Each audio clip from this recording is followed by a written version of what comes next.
2025 Marine Corps Marathon. This one's taking place on October 26th in a couple of days here. Currently about 34 days to be exact. A little too far out to do weather, but if I'd be willing to bet, this race is going to be a little bit chillier than you would like it to be. Also, this race is no stranger to weather conditions, so make sure you are planning on an array of weather. It could be sunny, it could be hot, it could be cold and rainy, it could be windy. You never really know, so make sure you are keeping an eye on the weather, and that will definitely impact the course more than most out here on race day. So there's a host of information that you guys need to read out here. We do have the course out here. We do have, you can set it to your device, which is very, very handy out here. We've got deferrals. We've got all kinds of awesome things out here. Make sure you do read this before you get to the race. Highly recommend you utilize the metro on race day, morning, days leading up to it. It's very, very convenient and helps walking around and getting around the venue a whole lot more than just driving and walking around out there. Also, this is a race that it's kind of a trap out here. You can definitely get caught up in seeing the sights and going and doing everything that you would like to do visiting the DC area, but just be careful. You don't want to overdo it, do you want to over sightsee in the days leading up to your race? I would save that for afterwards, all right? So without further ado, let's dive into race day out here. So again, start time, wheels 7:15 a.m. We have runners at 7:20 a.m. We've got water points out here at every aid state or every water station. There is going to be noon lemon lime flavor. It's going to be available, excuse me, at all water points. Also, there's going to be some food stations. There's going to be the untapped fuel out here. The gels, they are going to be available at mile 14 in between 18 and 19 miles, and then mile 24 as well. This is what our map does look like, if I can get it for you right here. So now that we've got our map, let's talk about race day. So our runner's village is located down here, and if we scroll down here, that is the Pentagon right here. So it's like a giant parking lot out here. There's going to be staging areas. There's going to be a place for you to drop off your bags, and you're going to make your way out onto the main road out here. This is not the start line out here. The start line is actually up over here, but you do have to make your way to it. So we do have to run 26.2 miles, but you do have a little bit more of a walk to the start line. In my opinion, that kind of helps things. If it's a cooler day, that might impact how you line up to the race and what you wear and all that fun stuff. But again, make sure you're keeping an eye on the weather, and you can talk about that later. And if you want to kind of dive into that on a personal note, make sure that you do reach out. Contact info is down below. We've had a number of people do that this year. We've had a number of great positive stories this year. So if you are interested in some assistance leading up to this race or individual kind of breakdown for you, reach out down below. And if you are interested for individual coaching or group coaching, also contact info is down there. So coming up to our start point, this is the course map out here. This is one of the maps that we've created out here. Let's make it kind of full screen for you guys, and so you can kind of get a gist of things. Coming down below out here, you have the water points. You also have these aid stations out there. That's where the untapped gels are going to be. So, in my mind, those two aid stations that are essential if you are running without fuel is this one right here at about mile 13 and this one here at about 18.4, right? Not exact, but this is very, very close out here. Now, the water stations are going to be definitely essential because they're also going to have that noon electrolyte formula out there. And if you're not running with it now, I would highly recommend you practice some of your longer runs with it now because we do have about 34 days, 35 days up until the race. So, a perfect opportunity for you to get used to it and really see if it's realistic to run for you or if you're going to be carrying some of your own supplies on race day.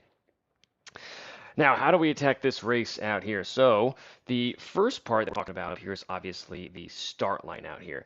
Now, we do have a great uphill out here, and this is a little aggressive. I'm going to be honest with a lot of you. The thing that it's not great is it comes at about the first mile and a half, and then it lasts until about 2.2 miles out here. I will also let you know that there's going to be a ton of people around, so you're really not going to be able to run your pace unless you're in the front or really the pointy end of the race up until this point anyway. So yeah, you're going to be doing some zigzagging, and one of the biggest traps out here is to exert a ton of effort out here. And my recommendation for the first couple of miles is find your group, find your pace, and just kind of roll with it for a little bit, and then then once you get past this point, then you can kind of gauge and see what happens out here. Now, this course is very unique. The first couple of miles, you're kind of all by yourself. Yeah, you're going to have spectators all over, but during this section right out here, once you get to about this spot right here, 2.7 all the way to about, let's call it 4 miles, there's not going to be a ton of people directly on the course with you. What that means is you can kind of get lost in what you're doing. And every year this happens, we have a ton of people just fly out through here. You just finally got out of all the gaps and the people. You finally get to run your pace. And about 2.5 miles in, you're warmed up. And then if it's a cold day, this is usually where it happens, right? And then you have a great downhill that is greeted you. You're running right to the Potomac out there. It's good and bad, right? You're shielded from the elements out here. It's kind of enclosed. It's very, very quiet except for you guys out there. And a lot of people really feed off of that energy. When that happens, it's kind of a perfect storm if you're not careful, okay? So just be mindful of that. Watch your pace. And again, this is only 3.5 miles into the race. We've spent a ton of time talking about that. Even if you highlight their map right here, it's the exact same thing out here. And you're going to be greeted by a little bit of some up and some down. So what does that look like right through here? Well, you're going to have a slight uptick up to the bridge over here. It's going to be a slight uphill, and then it's going to be a downhill going into Georgetown area. You're going to hang a right-hand turn, and then you're going to be greeted by a very, very steep downhill. A lot of cramps don't happen here, but they start to happen here, right? Very, very sharp descent. I know it says -4.3, -5 you saw for a second. I will say be very, very careful here, and this is one of those areas where I would kind of let some crazies go, and I would kind of run your race big, big time down here, even if you walk a little bit down this hill. Now, the reason for that is you don't really want to load those quads up excessively in the first 5 miles, 21 more miles to go. Be careful. You're going to hang a left-hand turn. You're going to run right along the water, and a lot of times the weather kind of dies over here. You're going to have a nice little break from the wind or the weather. That can be a good or a bad thing. If it's a really hot, humid, muggy day, this is going to be a really hot, humid, muggy area out there. Now, you're going to zigzag loop-de-loop back out over here before you hit the Rock Creek Parkway. Nothing really major to write home about. I mean, overall, we have about 820 feet of elevation, so nothing crippling or crazy on this run course anyways. The thing that you're going to find on this Rock Creek Parkway is it's just up and down. It's never really flat. It's just kind of annoying the entire time. You're going to hit a little peak up here, and that's going to be your turnaround spot, and you're going to do it all over again. Quick note is this aid station right here is dual-sided, so you're going to have aid going out and coming back, which will be very, very nice. Rolling down through our course over here before you rejoin the place where you just went up. We're going to come down over here. You're going to go under that bridge right there. And you're going to zig and zag right up to the mall out here, okay, right next to the Lincoln Memorial. This aid station or water station, in my mind, is very, very essential out here. For whatever reason, this is a spot where a lot of people really, really start to feel it, okay? This is also going to be kind of the reintroduction of a lot of spectators out here. It gets really busy for a while out here. It's going to get really heavy, and we'll talk about that in a second. You're going to take a right-hand turn and then a quick left-hand turn, and before you know it, you're going to be located at Hains Point. I'm going to go back to their map really fast because it's very, very important from mile 12 to mile 13. Blue Mile, one of the best miles in all of marathoning. You can't change my mind. Very, very heavy out here. It is one of the best. Right afterwards, you have your first feed or your food station where those untapped gels are going to be located out there. You don't really have to worry about elevation during this time right here, but the biggest thing you're going to have to worry about is the elements. If the wind is coming up off the Potomac out here, then you're going to have to deal with that, and you're going to have to feel and really evaluate that effort out here. If it's a headwind, watch out. If you're running with power, you'll definitely know what I'm talking about. And then on the way back in, you should have a little bit more success. But again, I mean, it's totally random right now, 35 days to go, so I can't really give you specifics. Coming back up past Hains Point out here, you are going to take a left-hand turn. This is a quick error in my little file right here. I got everyone going the wrong way around, so we're just going to do this backwards. So when you take this left-hand turn, you are going to be going down a hill. It's a little bit of a steeper grade than you want or expect out here. Nothing crazy, but it will surprise you, so just be ready for that. As you go along this little pond or entryway right here, it does flatten out, and you are going to make a right-hand turn around here. And from right about this point, the elevation does start to kick up. Again, similar to on the way down, the elevation is going to surprise you a little bit. It's going to be more annoying than you would like it to be. Again, nothing super crazy for almost the remainder of the run out here. But this is one of the spots where a lot of people really start to come off the gas, and that's at about mile 16, 16 and a half-ish. Right here. So watch out for that hill, and then you're going to run up over by, what is that? I believe that's the Washington Monument. And then you're going to hang a right-hand turn over there, and you're going to run all the way to the Capitol Hill. Again, this is a really, really popular area. There's going to be a lot of spectators there, and a lot of people get lost in what's happening. They take that right-hand turn, and the Capitol hits them right in the face, right? And they kind of lose focus on their running form and everything, and it's really, really fun for a while out here until it's not at about mile 19. Before we do that, though, we do have our next untapped aid station right here at about 18.4, at least as is marked on the map out here. But again, this area can be really, really fun. If you're kind of in the hurt locker, there's going to be people around. It's going to be very, very challenging to get through this place.